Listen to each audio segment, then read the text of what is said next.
smooth. You guys love God. You guys work hard. I hope you guys have had a fun time. I hope you have. Awesome. And how many feel like the Lord has given you some clarity this week while you've been here? Wow. Look at that. That's pretty powerful. Praise the Lord. Praise the Lord. Oh my goodness. Listen to that.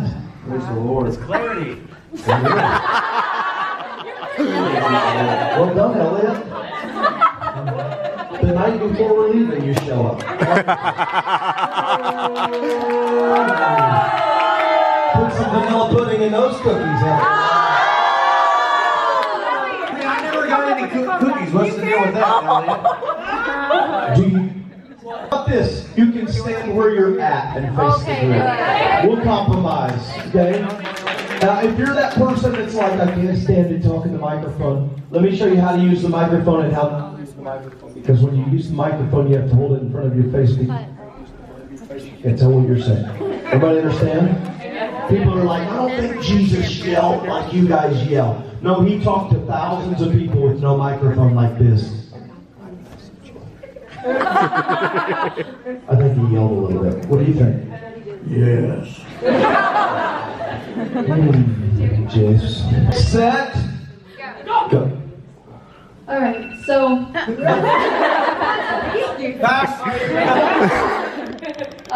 this week really opened my eyes to how important it is to serve. And how one thing that I really realized is that we really are serving God when we serve each other. One thing that also really stood out to me this week was that all of us have more in common than we realize. Even besides loving God and being in church. You never truly know how you can connect with someone unless you really try. This week challenged me to trust God more and be more bold in allowing Him to use me. This week I made strong friendships, strengthened the ones I already had, and watched other friendships grow. I'm going to share something personal that God showed me this week. During the service on Saturday, as I was praying, I saw a vision of people bound with ropes. Then soon, someone came in carrying a torch and burned the ropes off, and those people that were set free began carrying their own torches and burning other people's ropes. And I believe that this is almost a metaphor of what we're doing here in Hawaii and what we will continue to do. I believe that this week we have set people free, we've delivered people, God has healed people, and I believe that I'm praying that this will continue to bless our homes and those who live in Hawaii. And I'm just really, really thankful for the opportunity that I had to meet all of you. How's that going around? From this week, I've gotten an endless supply of clarity and friendship and love. But I'm going to be honest, I've had some family drama lately. And first loss. Okay. I've had some drama lately, and I was really scared. I felt like I didn't belong here. And I almost backed out. But I feel like things have changed. And when I get home, they're going to be better. Amen. But I would like some prayer for my family. There's some issues. And my voice would be nice to be prayed for. I love you. I love you too. All right. Well, this week it's been amazing here. I'm really surprised that I actually made some friends on this trip. I'm really shy. I don't like talking to people. I actually hate talking to people. I hate this right now. Somebody's microphone conversation. Yeah. And this week God gave me clarity that God is going to bring my family back to church. And I'm going to cry. And I'm just so sad that I'm leaving y'all tomorrow. And y'all are amazing. I love you guys. Awesome. Next.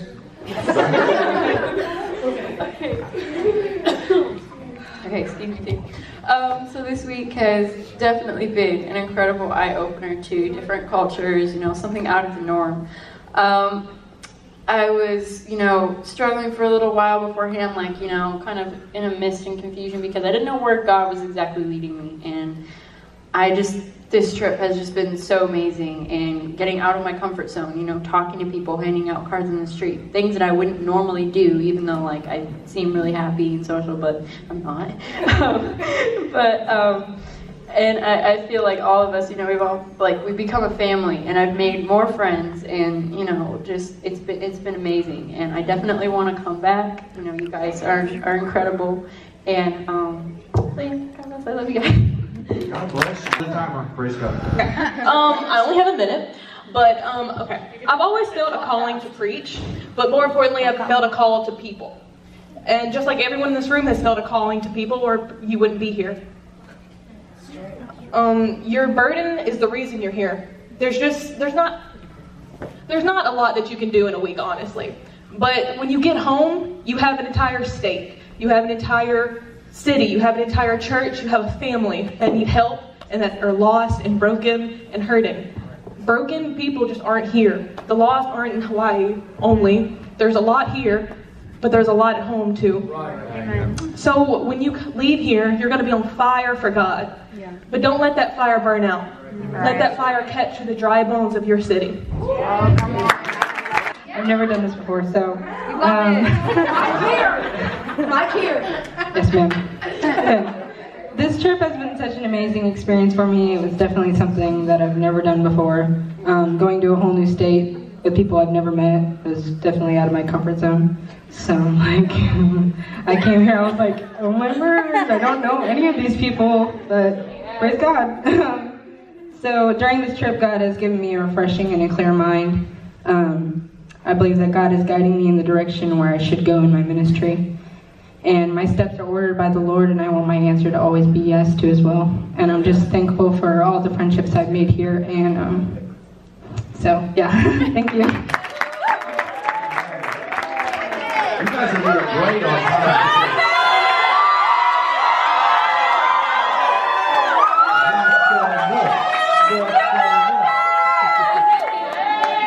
Okay, This microphone is sweaty. I heard a preacher a long time ago say, if you aren't any closer to God right now than you were a year ago, that you're backslid. Before I came on this trip, I definitely felt backslid. And I honestly didn't believe that I would make as many friends as I did on this trip, because I'm not very good at making friends. But you guys made that easy. So thank you for that.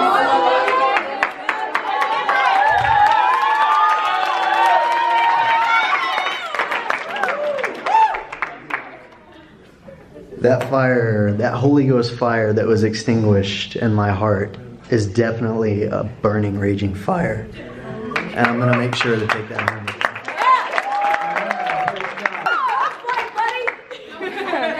Okay, so Hawaii wasn't like, I didn't think I was going to be able to come because I looked at other trip options. And Hawaii wasn't necessarily my first choice, but I kept looking and looking and doors started shutting, and I'm so glad I was able to come on this trip. It has provided me so much clarity and where I need to go with my work of God. And I'm so glad to make so many friends and to meet y'all, and I just love y'all. So, yeah. Wait, time out. There's been several testimonies already, and no one has mentioned Brother West. Okay, your time is starting. Okay, so I, like she said, was not actually planning on coming on this trip originally, but I'm thankful that I decided to come here with Brother Wes and Sister Wen. Sister Carson, I love them so much. Yeah, Sister Carson. And the Lord, yeah. It was so great to meet all of you. This, like a few short months ago, God laid on my heart my calling. And this trip has just gave me reassurance on where I am supposed to go, and that is the will of God. And I met so many great people here. I love you all dearly, and I regrew some more friendships for us. And I love y'all so much. Hi, everybody. Guppy gang! I love you, Heather. I love you. So I just want to thank everybody, you know, on this trip. Orlando, come on. When I was at NAYC last year, I've heard about AYC for a couple years now, but at NAYC last year, they came out with like the different places to go, and I just kept looking at them. I would say I never really prayed over hard about anything, but when I first saw them, the first one that stuck out was Hawaii. Not just because it was a dream to me to go. I don't know, there's just something about it that just stuck out at me. And the other night when we were here, and I was just praying over here and everything, and I just felt God calling me to just go pray for some people. Because prior to this trip, I was reading a book called Treasure Hunt. And it's just about you kind of talking to God, and God just giving you people like what they're wearing, you know, what their name is specifically, and you just going up to them. So I was just asking God, you know, put someone in my head, you know, a name or something. And I was just doing it, and then I came to the front, and I was just kind of looking around, and I was like, okay, God, you know, who is it? And I prayed for some people. I didn't really get a specific name, but every person that I prayed for, I just felt something move. And I was just sitting in one spot, and Sharina came and prayed for me. And then I just felt something just prick me in the heart. I don't know what it is yet. I'm trying to still figure it out. But I know that's going to grow me in my ministry with the youth group back at home, to really open me to just constantly keep praying for them, no matter what they're going through, no matter if they are at church or not, because I struggle with doing that for myself. So I just love you all, and thank you guys for becoming my friend on this trip.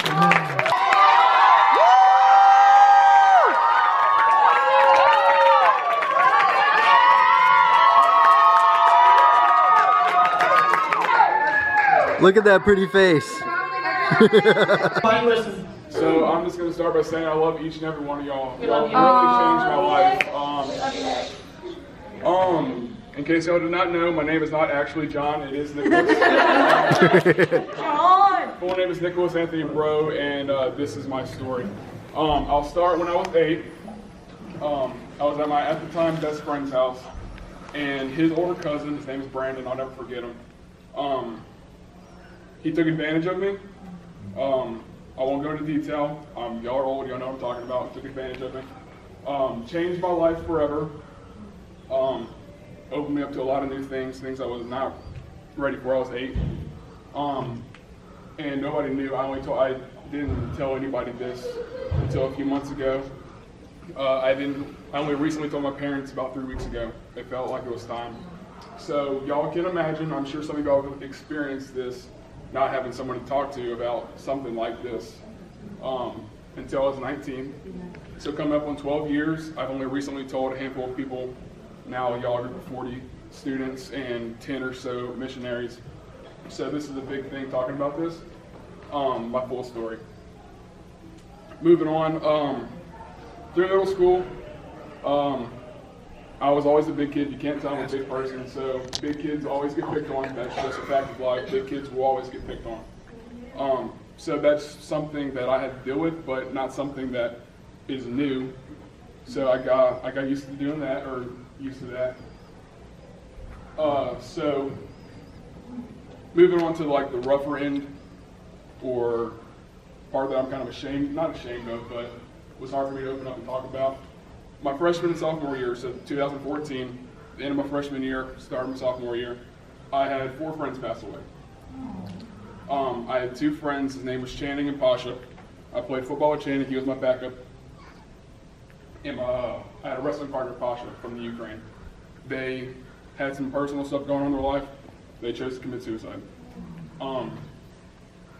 So on top of dealing with what I dealt with at 8, I now had 2 friends pass away from killing themselves. Later on that year, this was in February and then August, so not much time between. Same year, October, I had a buddy named Caleb. He passed away. He got in a car accident. He got in an accident on the 29th, passed away on the 30th, declared him dead on the 31st, no brain activity. 28 days later, November 27th, my very best friend in the world, Brittany and Trahan, she got in a car accident and died. So, dealing with friends killing themselves. Another friend just passed away from a car accident. Lost my best friend in a car accident. So, didn't have many people to talk to. It was very challenging, very hard. But got through it.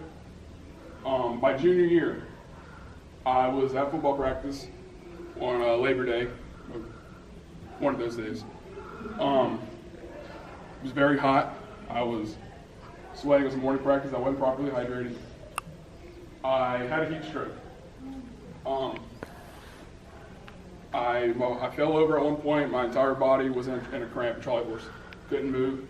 Coaches pulled my shoulder pads off, watered me down, cooled me off a little bit. They stuck me in an ice bath, 45 degrees, for over an hour, and just let me sit there. They eventually called my mom. She came and picked me up. She told me after it was all said and done, she thought I was dead from how pale I was. She couldn't see my veins. She couldn't see anything. I was like a ghost, she said. I woke up in the hospital. They ran 3 IVs through me. The doctor said they believe I lost 30 pounds of fluid. I don't know where it came from. Sweat. They said I started having organ failure. Doctor said I have no idea how you're alive. I attribute that to God saving my life. There's really no other way to explain it than God said it wasn't my time. Should have died. They said there was no way that I should have been alive. But recovering from that, my junior year, I started getting recruited to go wrestling in a small town in Arkansas called Arkadelphia. Go out and wrestle. Let's go. Sorry. Finished my junior year. My senior year at wrestling practice, tore my labrum in my hip. Couldn't go off and wrestle. I don't know why. At the time I didn't know why. I know why now. I couldn't go off and wrestle. I had to stay here. I could have went off to go to school, but there was no reason for that because what I wanted to do was it was best here. I had an amazing church. I really had no reason. The church was really the reason I stayed. So I decided to stay. Finish out my senior year. Starting into freshman year of college. That first year of college will change your life. Yes. Will change your life. If you think you've experienced worldly temptations now, wait till your first year of college. Right.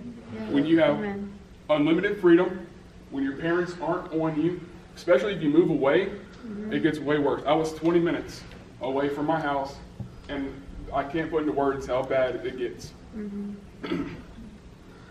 So, I did fall into some temptations. I won't lie to y'all. It gets hard, not gonna lie. So I decided to come to this trip. Wasn't expect this. Y'all blew my mind. This trip blew all my expectations.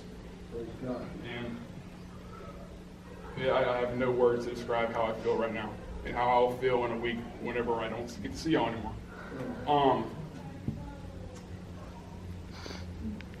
So really cool. I never felt a calling of God. I don't. If I did, I didn't know that's what it was up until Friday. And there's a couple things I want to attribute to that, or helping me realize what it was. Elliot, in the room, whenever you'd said that you thought I was good social glue, I'm good at bringing people together. I didn't know what that meant until you explained it to me. Thanks. Caleb, whenever you had your little episode, whenever we had Yes. That's exactly what it was, yes. We had a God like I never felt before. 20 seconds. I think without that, Brother Josh, I don't think you would have asked God to put visions in our head to see out our calling. And then at that, I started seeing a vision of a local college ministry that I'm a part of, ran through my a couple guys from my church, and I could see myself inviting friends to come to that, college friends, and them getting plugged in at my church and getting saved. Awesome. So I think that between you three, that's God's way of showing me I'm supposed to do some form of outreach. Good. I don't know. Definitely. Looking back now, I figured it out today. I don't know why, but I'm thankful for it that I did, in fact, tear my labrum, because if I would have went off to wrestle, I wouldn't be here. Yeah, I that's wouldn't right. get that calling. Maybe. It wouldn't have been in the right place, though. So that's where I'm at. That's good. Finishing here, I'm beyond blessed that I met every single one of y'all. I love y'all to death. Love you too. That's where I'm at.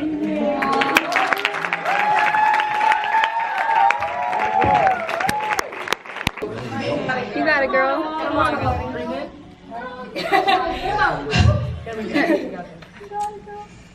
I don't even know what to say, but like, stop talking. I've only been in church for like a good 2 years. This would be the third. And Friday night at the altar, I had a vision, and it was a ray of light, and I was just in awe of it, and still am, and kind of in and out of like, I don't know, it's just wild. But I seen Jesus' hands. I seen the holes in them, and I seen the blood pouring off of his back, and everything that he had done for me, for everyone. And talking to one of the hosts, giving me some like confirmation of probably what that meant, and I believe it to be true. And it's about, you know, those were his hands that he ministered with, and he prayed over people and performed miracles with, and I just can't wait to be home to do the same thing that he did and to pick up where he left off. And it's just crazy to me because like, I would have never ever imagined being here, because when I was 13, I was crazy. Still kind of crazy. That's working on it, girl. God bless you, Sister Tefan. Sister Oahu. Tafoya. I mixed the two together. It's like my own thing. Tafoya. I know, it's Tafoya. It's Tefani.